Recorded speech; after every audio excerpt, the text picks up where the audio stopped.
my research is really looking at the effects of misinformation, but in particular, we want to know, well, what are the effects when misinformation targets a person? And how does this influence people's beliefs and judgments about that person? We want to explore and identify the mechanisms that are in place that will be able to tell us, well, how is this occurring?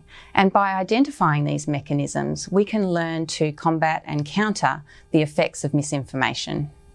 So, for example, we know that misinformation can affect lots of people. So we see with conspiracy theories, for example, where Bill Gates is, because of his pro-vaccination stance, is often the target of misinformation and being told that he's going to profit from future vaccines. Now, what we want to know is, well, does this have an effect on people's beliefs and impressions of that person? And by knowing this, we can then establish ways to combat this type of misinformation.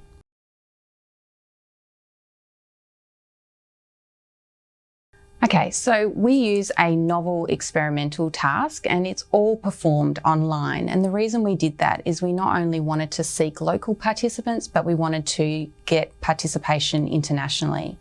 And in order to do this experimental task, we first needed to set up and establish a whole range of behavioural statements.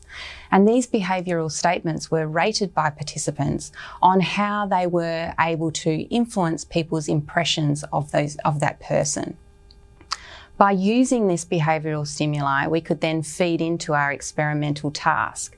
And it was an impression formation task where people were learning about a novel individual and they were given a series of behaviours, and we could track how people were forming and updating their impression across time.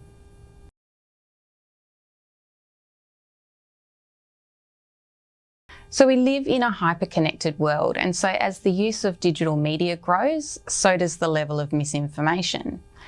And we know that people are particularly vulnerable to misinformation, whether that be online radicalisation or conspiracy theories or fake news.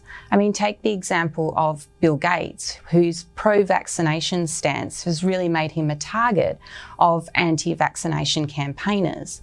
And what we want to know, well, is as this is occurring, well, how do we understand this further? And so then we can develop ways of working out how to combat such misinformation, as we know it has such a pervasive influence in society. I mean, misinformation, the literature shows, is able to spread further and faster than the truth. So it's really important that we recognise this and understand it further so we can counter the risks that it presents to society.